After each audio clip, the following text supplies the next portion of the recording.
하나님 말씀은 로마서 11장 13절로 24절까지입니다. 로마서 11장 13절로 24절을 함께 읽겠습니다. 내가 이방인인 너희에게 말하노라. 내가 이방인의 사도인 만큼 내 직분을 영광스럽게 여기노니 이는 혹 내 고륙을 아무쪼록 시기하게 하여 그들 중에서 얼마를 구원하려 함이라. 그들을 버리는 것이 세상의 화목이 되거든 그 받아들이는 것이 죽은 자 가운데서 살아나는 것이 아니면 무엇이리요. 제사는 처음 익은 곡식 가루가 거룩한즉 떡덩이도 그러하고 뿌리가 거룩한즉 가지도 그러하니라. 또한 가지 얼마가 꺾이었는데 돌감나무인 내가 그들 중에 접붙임이 되어 참 감람나무 뿌리의 진액을 함께 받는 자가 되었은즉 그 가지들을 향하여 자랑하지 말라. 자랑할지라도 내가 뿌리를 보존하는 것이 아니요 뿌리가 너를 보존하는 것이니라. 그러면 내 말이 가지들이 꺾인 것은 나로 접붙임을 받게 하려 함이라 하리니 옳도다. 그들은 믿지 아니함으로 꺾이고 너는 믿음으로 섰느니라. 높은 마음을 품지 말고 도리어 두려워하라.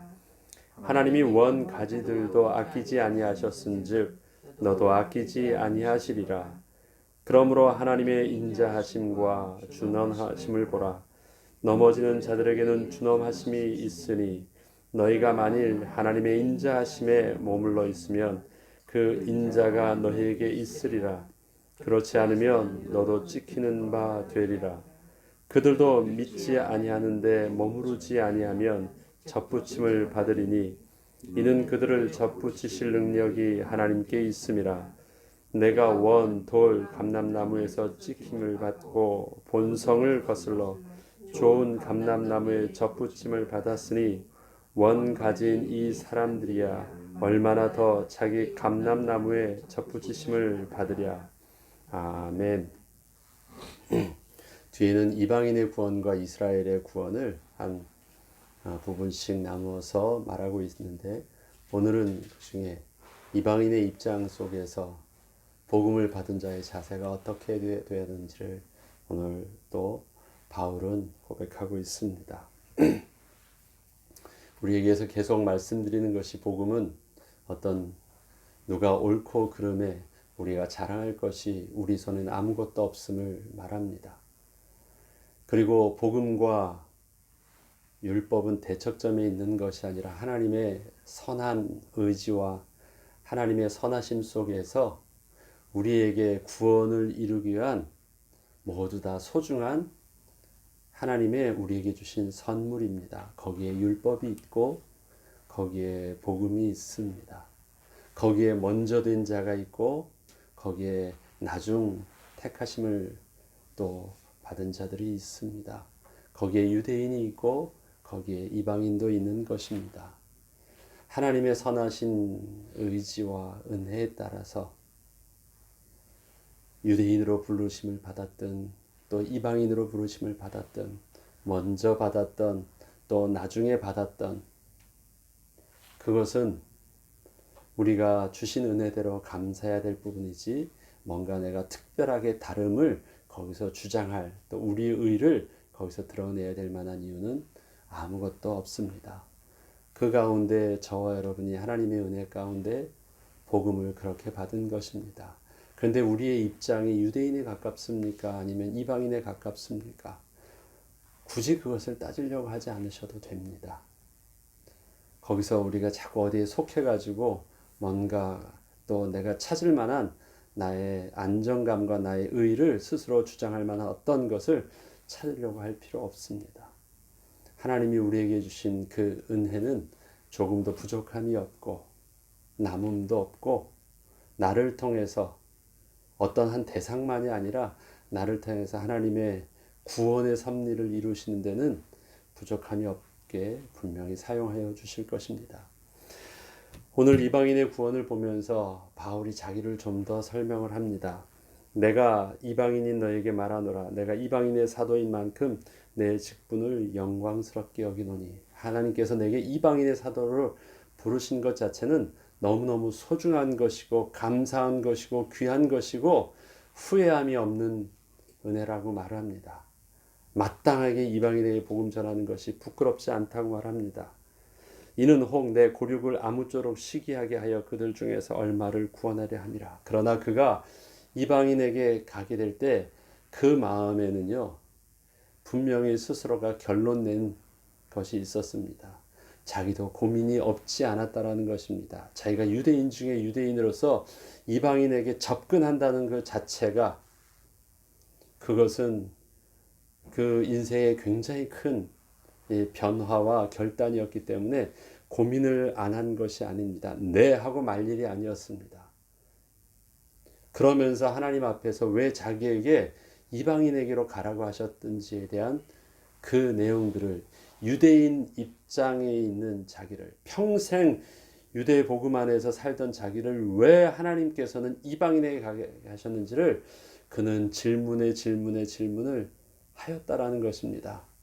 그리고 나서 하나님께서 자기를 유대인 되게 하신 것은 유대인을 살리라고 하시는 하나님의 소명이 있다라는 사실도 알게 되었습니다. 그런데 그 유대인에게 복음을 전하려고 하니까 유대인의 율법의 그 사고방식 속에는 없는 단어가 하나 있어요. 그것이 바로 은혜라는 단어입니다. 구원의 조건 속에서 은혜라는 단어는 유대인의 율법에는 없습니다. 왜 없을 수밖에 없나요? 율법이라는 것, 하나님의 조건이라는 것이 너무 명확하게 심지에 박혀있기 때문에, 그들의 삶의 중심에 박혀있기 때문에 그 조건 없이 하나님의 구원을 얻는다는 말 자체는 생각할 수가 없는 단어입니다. 그래서 그들의 의와 그들의 거룩과 그들의 축복에는요, 반드시 따라오는 것이 율법이라는 것입니다. 행위라는 것입니다. 거긴 믿음으로 말미암는 거저받는 은혜라는 개념이 있을 수가 없습니다. 누구보다도 이것을 바로 바울이 잘 알고 있습니다. 그런데 자기가 받은 건 뭐였어요? 은혜였거든요. 이 은혜라는 것을 어떻게 설명할 수 있을까?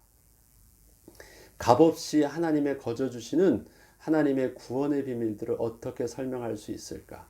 단어조차 없는데, 개념조차 없는 저들에게 어떻게 설명할 수 있을까? 그래서 하나님께서 가르쳐 주신, 그리고 하나님께서 유대인들을 구원하시기 위해서 그 선하신 하나님의 의지는 바로 그를 이방인에게 갔다라고 하는 스스로의 그 은혜의 결론을 가지게 된 것입니다. 그래서 마땅하게 이방인에게 가는 것에 대해서 그는 내 고륙지친을 위해서라면 내가 저주받아도 마땅하다는 그러한 마땅함을 가지고, 정말 사랑하는 마음을 가지고 이방인에게 갔다는 것입니다. 하나님이 자기를 이방인의 사도로 부른 것, 그것 옳다고 말합니다.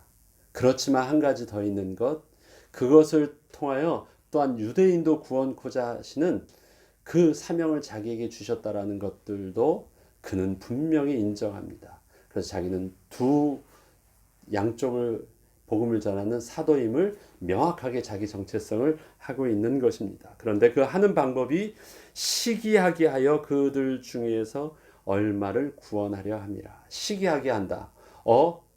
나는 내가 실수하지 않고 온전히 됐는데 왜 나는 실패가 되고 우리의 율법의 기준 속에서는 저주받아 마땅한 저들이 왜 하나님의 구원의 은혜를 누리게 되었을까? 그러고 나서 보니까 그게 시기해요. 그런데 시기하게 된다는 것은 뭔가 눈치챈 거 아니에요? 하나님의 복이라는 걸 알고 있는데, 그런 그 복은 나에게 와야 되는데 보니까 찾으니까 나에게 없는데요. 그 복이 바로 이방인에게 있어요. 그러면 그것이 왜 복이 저들로 갔다라는 것은요, 구원이 저쪽에 임했다라는 것을 눈치챌 수 있었다라는 것이거든요. 유대인들이 전부 다 시기할 수 있을까요? 아니에요. 왜? 구원의 축복을 뭔지 모르니까. 구원의 축복은 단순히 육신적으로 잘 살고 육신적으로 높고 건강하고 뭔가 높임을, 존귀함을 받으면 그것이 축복인 줄 아는 저들에게 있어서 하나님의 성령이 임하시고 하나님의 성령이 함께 하시는 그 은혜의 축복을 느끼지도 못해요.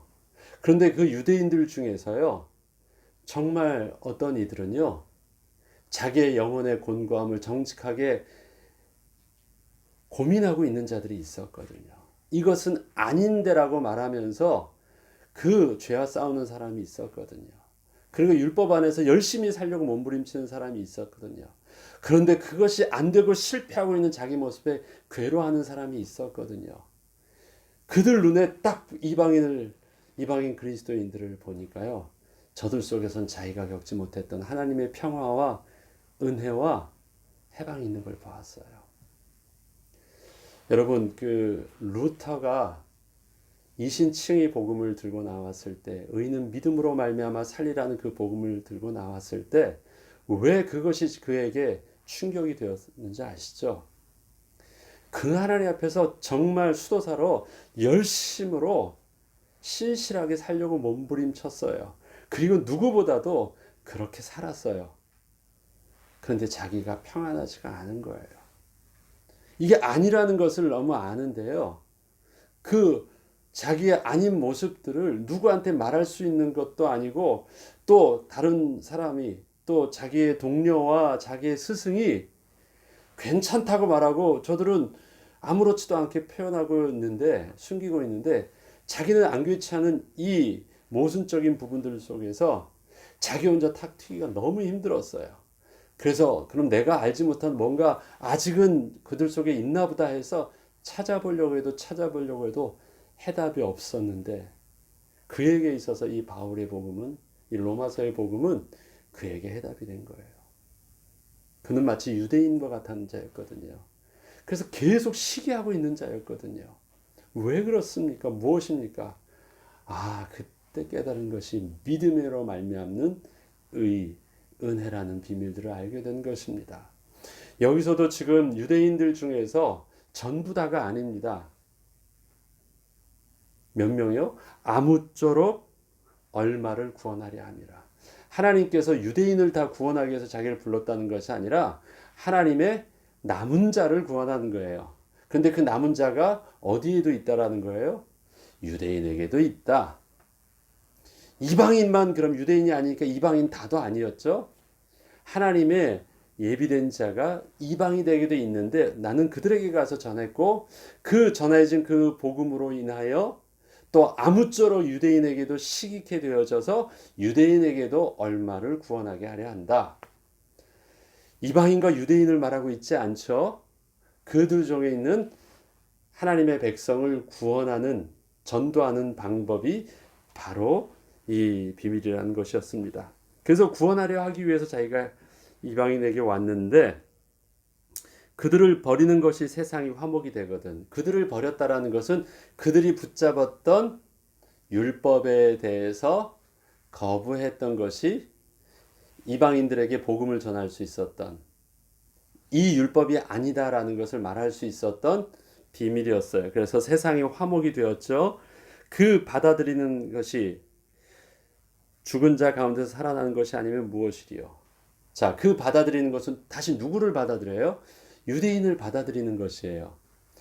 유대인에게는 그 율법으로는 죄에 무능력한 자가 하나님을 만날 것은 없다라고 하고 하나님의 은혜의 복음을 전했어요. 하나님의 은혜의 복음을 전해서 구원을 얻는 것을 보았어요. 그들 중에서 얼마가요? 시기예요. 내가 옳다고 해서 그 사모했던 그 은혜의 비밀이 저들 속에 있는데 도대체 뭐지? 라고 말하고 있는데, 그때 어떻게 말해요? 저들에게 가서 내가 다시 받아들여요. 그들을 가서 어떻게 해서 이방인이 구원을 얻는지에 대한 그 은혜를, 복음을 전해요. 그리고 저들이 구원을 얻는 것이에요. 그러면 저들이 구원을 얻는다는 것, 그 다음에 내가 이 받아들인다라는 것은요, 얼마나 큰 은혜와 구원의 능력이 필요하냐면 죽은 자가 살아나는 창조의 역사가 일어나는 것과 다르지 않은 것이에요. 하나님의 창조의 역사가 이스라엘 안에 시기나게 하게 한다. 유대인에게 시기나게 하는 그 눈이 열리는 것은요, 하나님의 창조 역사가 일어나는 것이에요. 마치 자기 먼 눈이 열려지는 것처럼, 볼 수 없었던 그 눈이 열려지는 것처럼, 들을 수 없었던 하나님의 예수님의 음성이 자기에게 들려졌던 것처럼 창조 역사가 일어납니다. 그래서 로마서 8장에 그러잖아요. 예수를 죽은 자 가운데 살리신 하나님의 능력이 역사하시면 너희의 죽을 몸도 살려주신다고 하십니다.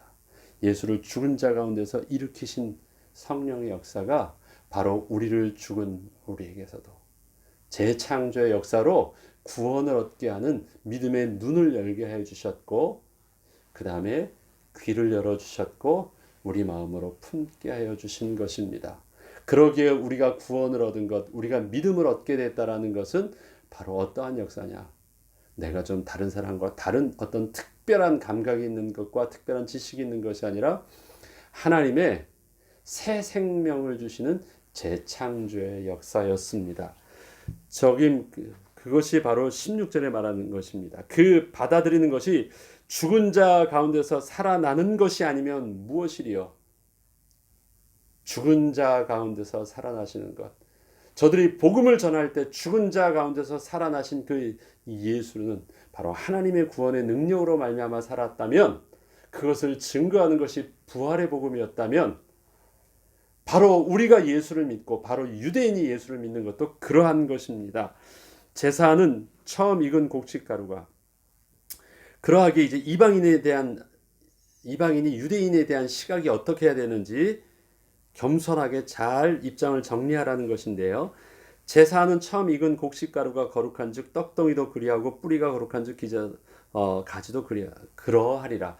이스라엘 백성들이 하나님께서 주신 계명대로 언제나 모든 것에 첫 열매를 드립니다. 첫 소산을 드립니다. 그런데 그 첫 소산을 드릴 때 어떤 마음으로 드리는 것이냐면, 이것은 하나님의 것입니다 라고 드릴 때요, 하나님께 드리는 이것이 거룩하게 되어지고, 그 다음에 이 모든 부분들도 바로 다 하나님의 소유 속에서 다 거룩해 되어지는, 그래서 우리가 거룩한 백성 되어지는 축복들을요 먼저 하나님께 첫 소산을 드리면서 얻는 것입니다.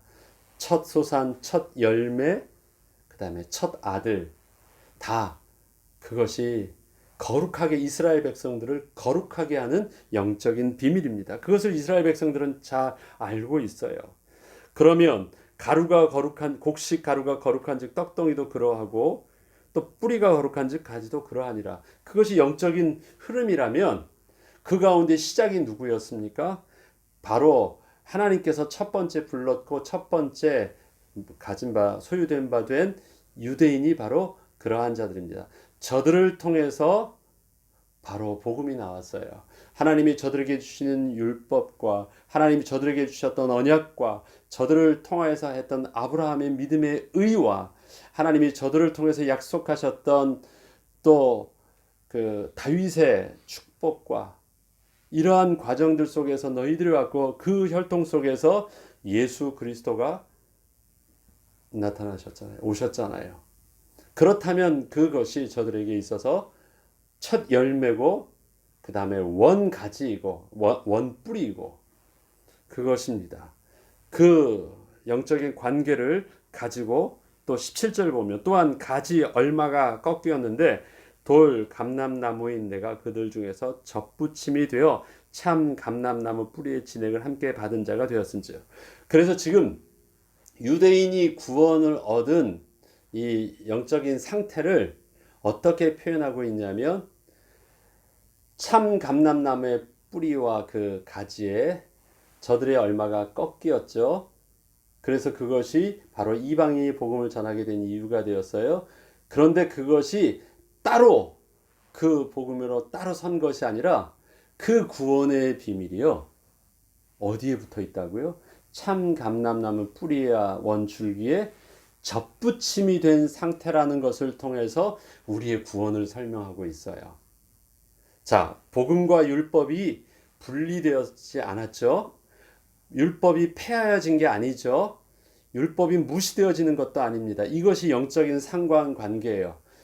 뿌리가 저들에게 먼저 된 하나님의 은혜였어요. 저들에게 주셨던 율법이에요. 저들에게 택하심을 받았던 아브라함의 은혜의 씨앗이에요. 거기에 복음이 접붙임 바 되었대요.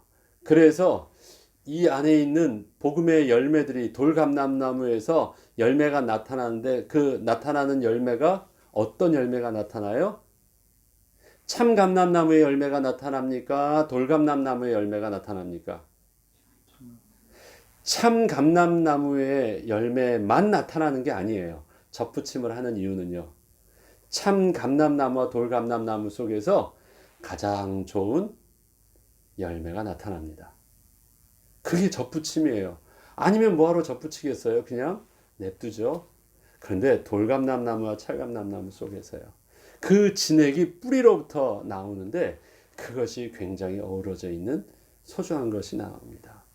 복음이 바로 그런 것이래요. 그리고 분명히 진액은 내가 우리 돌감나무 이것이 옳다고 하지 말래요. 왜? 그 진액은 양분은 어디서부터 오니까 뿌리서부터 와서 뿌리가 너를 보존하는 것이지 네가 뿌리를 보존하는 것이 아니라고 합니다. 우리의 의라는 것은 어떻게 해서 증거가 되어졌습니까? 율법을 통해서 우리의 전적인 무능력들이 날마다 증명되어지기 때문에 하나님의 복음의 의, 믿음으로 말미암는 의가 될 수 있는 것 아닙니까? 그 율법으로 말미암는 하나님의 온전한 거룩하심 속에서 우리의 죄라는 부분들이 정직하게 고발되지 않으면 믿음으로 말미암는 의가 의로서 정확하게 드러나지 않습니다. 그러하게 우리가 올바른 그리스도인이요 하나님 앞에 영광을 찬양하는 거룩한 예배자로서 정직하게 설 수 있는 그 바탕에는 언제나 내가 무엇을 가지고 있어요? 나는 죄인입니다. 내가 죄인됨은 겸손의 표현이 아니라 하나님의 거룩하신 말씀이 나를 분명하게 죄인이라고 증거하고 있습니다. 그 증거가 바로 율법이에요.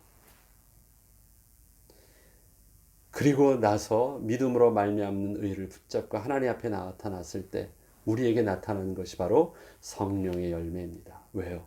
내가 성령의 인도함을 받아야 된다는 명확한 이유와 하나님 앞에 100% 무릎 꿇었을 때 순종할 때 나타나는 것이 성령의 열매거든요. 내가 하나님 앞에 온전히 순종할 수 있는 그것은 나의 나된 모습 속에서는 하나님 앞에 드러낼 선한 의지가 조금도 남아 있지 않다라는 것을 잘 알기 때문입니다. 그것이 바로 율법의 역할이었습니다. 그러면 내 말이 가지들이 꺾인 것은 나로 접붙임을 받게 하려 함이라 하리니 옳도다. 그들은 믿지 아니함으로 꺾이고 너는 믿음으로 섰느니라. 높은 마음을 품지 말고 도리어 두려워하라.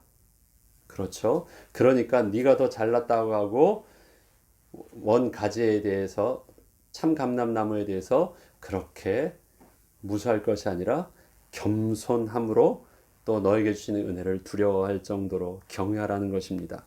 하나님이 원 가지들도 아끼지 아니하셨은즉 너도 아끼지 아니하시리라. 맞죠? 원 가지가 하나님께서 그것도 아니라면 열매가 아니라면 쳐낼 수 있는 하나님의 결단력이 있는데 농부의 결단력이 있는데 돌감람나무 자체만 보면 그거는요 더 가치가 없는 것이에요. 그것을 가치 있게 만들려고 붙여준 거지 그것이 더 소중해 가지고 이것을 부러뜨린 것이 아니거든요. 자, 그러므로 하나님의 인자하심과 준엄하심을 보라. 넘어지는 자들에게는 준엄하심이 있으니 너희가 만일 하나님의 인자하심에 머물러 있으면 그 인자가 너희에게 있으리라. 그렇지 않으면 너도 찍히는 바 되리라. 너도 잘난 것 아무것도 없다라는 것입니다. 그들도 믿지 아니하는데 머무르지 아니하면 접붙임을 받으리라. 다시 떨어진 것도 다시 접붙임을 받을 수 있대요. 이는 그들을 접붙이실 능력이 하나님께 있음이라. 이게 하나님의 주권적 의지 아니십니까? 내가 원, 돌, 감람나무에서 찍힘을 받고 본성을 거슬러 좋은 감람나무의 접붙임을 받았으니 본성을 거슬러 좋은 감람나무에 접붙임을 받았습니다. 원 가진 이 사람들이야 얼마나 더 자기 감람나무에 접붙이심을 받으랴. 저들이 은혜를 입는다면, 저들 속에서 하나님에서 구원받은 백성이 있다면 그들과 너희와 비교할 때 얼마나 더 저들에게 있어서는 그 복음의 의가 더 은혜가 되겠느냐라는 것입니다. 교만할 것 아무것도 없다라는 것입니다. 비교해서 자기의 의를 내세울 것도 없다라는 것입니다. 그냥 해야 될 것, 그냥 감격하고 감사하고 두려움으로 경외하고, 그 다음에 나에게 긍휼을 베풀어 주셨던 것처럼 저들에게도 하나님의 그 선하신 은혜의 긍휼을 베풀어 달라고 기도하고, 이게 복음 가진 자의 자세라는 것입니다. 이게 누구의 자세일까요? 바로 바울의 자세였습니다. 바울은 바로 유대인 중에서도 평범하지 않은 특별한 앞선 자였거든요. 그럼에도 불구하고 그는 유대인을 향해서 가장 낮은 자, 가장 겸손한 자. 그가 그는 회당에 다닐 때마다 유대인들을 찾아다녔습니다. 각 지역에 있는 흩어진 유대인들의 회당에 다녀가서 복음을 전했습니다. 유대인들이 바울이 전하는 그 복음에 굴복될 수밖에 없는 이유가 있었어요. 그것은 바울의 복음이 명확하기도 했었지만 바울이 너무너무 구약을 잘 알고 있었습니다. 그런데 그 구약을 하나님의 은혜의 눈을 열어서 보니까 그 가운데 감춰져 있는 예수 그리스도의 복음의 의, 그것을 계속해서 앞에 예를 들어주잖아요. 아브라함의 씨와 또 모세의 언약과 다윗의 언약과 이사야의 언약과 뭐 이러면서 계속 나오는 그 부분 속에서 아무리 자기가 부인하려고도 부인할 수 없는 하나님의 그 은혜의 비밀들이 거기에 있었음을. 그래서 구약에 아들에 관한 이야기가 있다고 로마서 1장부터, 그래서 자기에게 신령한 은혜가 있다라는 그것, 아들에 관한 이야기를 구약을 통해서부터 흩어진 유대인들에게 복음을 전하게 했으니 얼마나 대단하겠습니까? 자기가 깨달은 이 복음이 정말 옛날에 율법을 통해서도 의로 자기가 높은 데 있었지만 자기가 이 복음을 깨닫고 율법을 보았으니까 그거는 또 다른 거거든요. 그렇다면 그걸 가지고 유대인들에게 너희는 덜 깨달았다고 말할 만도 한데, 그 자기에게 가지고 있는 이 깊고 높고 넓은 하나님의 지식과 지혜와 부요함에 대해서요, 자기는 자랑 삼아 자기는 대단한 뭔가 깨달음을 가지고 저들을 책망하거나 훈계하거나 아는 척하려고 하지 않아요. 그 깨달음의 깊이는 은혜라는 것을 알겠으니까, 은혜를 깨달았다라면 할 수 있는 자세는 딱 한 가지거든요.